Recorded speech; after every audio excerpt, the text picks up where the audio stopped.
कुछ राज सदियों तक रहते हैं और कुछ खुद को ज़ाहिर कर देते हैं।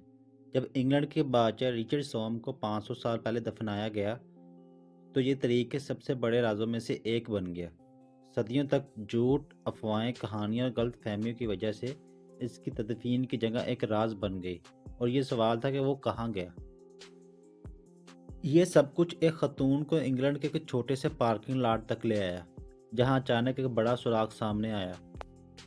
ये कहानी है इंग्लैंड के मशहूर बादशाह की, जिसका वजूद तारीख से मिटा दिया गया और इसे ढूंढने के लिए गैर मामूली मेहनत की गई। हमने पूरे वाक़ये का एक मॉडल बनाया है ताकि आप देख सकें कि इसकी लाश कैसे मिली और 500 साल पुराना डीएनए टेस्ट कैसे साबित करता है कि ये वाकई रिचर्ड सोम था। जब 1485 में बोसरत की जंग खत्म हुई, तो रिचर्ड सोम मुर्दा पाया गया। इसके दुश्मन हेनरी ने फौरन खुद को बादशाह करार दे दिया और रिचर्ड की लाश को लेस्टर के कस्बे ले जाया गया और आवाम के सामने नुमाइश के लिए रख दिया गया ताकि वो देख सकें कि रिचर्ड मर चुका है।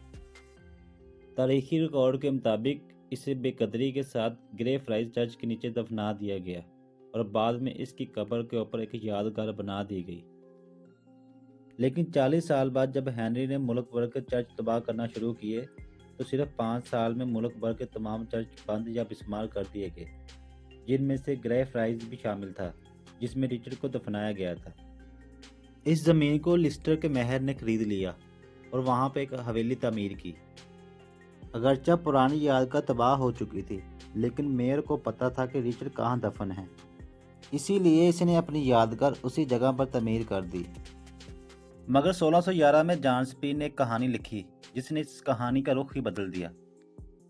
जॉन स्पीर की तहरीक के मुताबिक जब चर्च को तबाह किया गया, तो एक हजूम ने रिचर्ड की लाश को निकालकर करीबी बुर्ज के नीचे दफना दी। मगर ये मालूम ना था ये कहानी कहाँ से आई है, मगर वक्त गुजरने के साथ साथ ये हकीकत बन गई। 1800 की दहाई तक हर कोई इस कहानी को सच मानने लगा था। आखिरकार पुल के करीब एक तख्ती लगा दी गई, जिस पर लिखा था, यही रिचर्ड सोम की तदफीन की जगह है। कुछ साल गुजरने के बाद दरिया में से एक ढांचा पाया गया और लोगों ने समझा ये वाकई ही रिचर्ड सोम की लाश है। लेकिन 21वीं सदी तक इसकी असल दफनशुदा जगह एक मुकम्मल राज बन चुकी थी। जो मेयर की हवेली जो असल कब्र का निशान थी, वो ख़त्म हो चुकी थी और असल ग्रे फ्राइज चर्च भी कई इमारतों के नीचे दब चुका था। ईयर 2000 के अव्वल में रिचर्ड सोम सोसाइटी के अरकान ने इसकी तलाश शुरू की और जदीद टेक्नोलॉजी की मदद से वो तारीखी रिकॉर्ड को खोलने लगे ताकि जान सके कि असल में हुआ क्या था।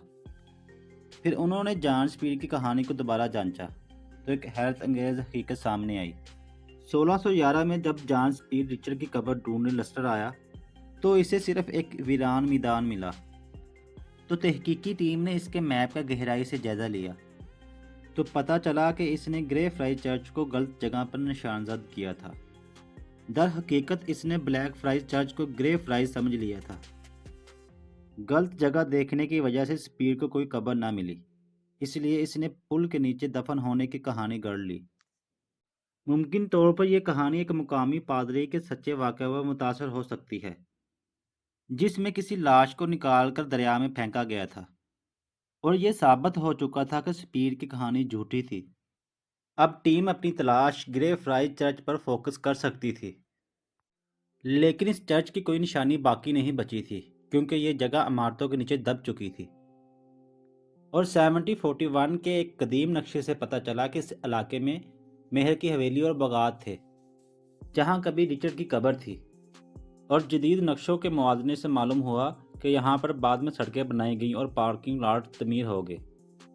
और 2005 में माहिरीन फिलिपा लैंगली ने एक पार्किंग लॉट का दौरा किया। इसे एक अजीब सा एहसास हुआ कि वो सही जगह पर है। अचानक इसे एक निशान नज़र आया, एक आर लिखा हुआ था, जो दर हकीकत ज़ेरे ज़मीन पार्किंग की निशानी थी। लेकिन फिलिपा ने इसे खुदाई का एक इशारा समझा। कई सालों की मेहनत के बाद फिलिपा की सरबराही में आसार कदीमा की टीम ने खुदाई की इजाज़त हासिल कर ली। फंड्स की कमी की वजह से इन्होंने एक मुहतात तरीका अपनाया। चूँकि चर्च आमतौर पर मशरक़ से मगरब यानी ईस्ट टू वेस्ट की सिमत में होते हैं, इन्होंने 3 खंदकें खोदने का मंसूबा बना लिया। 25 दिसंबर 2012 को रिचर्ड सोम की तदफीन के 527 साल बाद खुदाई का काम शुरू हुआ। قبر ملنے کے امکانات کم تھے، لیکن حیرت انگیز طور پر 6 گھنٹے بعد ہی ایک ڈھانچہ ملا، وہ بھی آر کے نشان کے قریب۔ اس ڈھانچے کی کھوپڑی پر شدید زخم تھے اور ریڑھ کی ہڈی مڑی ہوئی تھی۔ تاریخی طور پر رچرڈ سوم کو کبڈا کہا جاتا تھا، جس کا ایک کندھا دوسرے کندھے سے اونچا تھا۔ یہ خصوصیت واضح اشارہ تھی کہ یہ رچرڈ سوم ہی ہو سکتا ہے۔ تصدیق کے لیے ماہرین نے جدید سائنس کا سہارا لیا۔ ڈی این اے ٹیسٹ کے لیے رچرڈ کے زندہ رشتہ دار کی تلاش شروع ہوئی۔ Mitochondrial D N A test, جو صرف ماں سے اولاد میں منتقل ہوتا ہے، جس کا موازنہ رچرڈ کی بہن کی نسل سے کیا گیا۔ 16 نسلوں بعد جوئے برون نامی ایک خاتون کو پایا گیا، جو رچرڈ کی بہن کی نسل میں سے آتی تھی۔ لیکن جوئے برون کی موت ہو چکی تھی، لیکن اس کا بیٹا مائیکل ابسن زندہ تھا۔ مائیکل کے ڈی این اے کا موازنہ لاش کے ڈی این اے سے کیا گیا اور دونوں کا ڈی این اے میچ ہو گیا۔ اس کے بعد باری تھی کاربن ڈیٹنگ اور حتمی ثبوت کی۔ سائنسدانوں نے سب سے پہلے کاربن ڈیٹنگ کی تاکہ معلوم ہو سکے کہ ڈھانچہ کتنے سال پرانا ہے۔ نتائج نے ابتدائی طور پر بتایا کہ لاش چند دہائیاں بڑی تھی، لیکن پھر معلوم ہوا جس شخص کا یہ ڈھانچہ تھا وہ پروٹین اور مچھلی پر مبنی خوراک کھاتا تھا، اور جو صرف شاہی خاندان کے افراد کھا سکتے تھے۔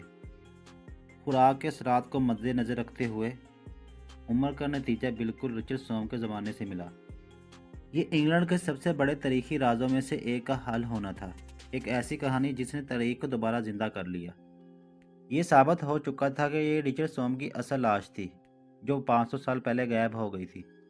یہ ایک تاریخی کامیابی تھی جس میں جدید ٹیکنالوجی، تاریخ اور تحقیق نے مل کر ایک صدیوں پرانا راز کو حل کیا۔ 2015 میں رچرڈ سوم کی باقیات کو لیسٹر میں باقاعدہ شاہی اعزاز کے ساتھ دفنایا گیا، اور اس کی قبر آج بھی عوام کے لیے کھلی ہے۔ یہ کہانی تاریخ، غلط فہمیوں اور سچ کی جستجو کی ایک حیرت انگیز مثال ہے۔ اگر آپ کو یہ میری ویڈیو پسند آئی، اسے لائک اور شیئر ضرور کیجیے گا۔ ملتے ہیں کسی نیکسٹ ویڈیو میں، تب تک کے لیے اللہ حافظ۔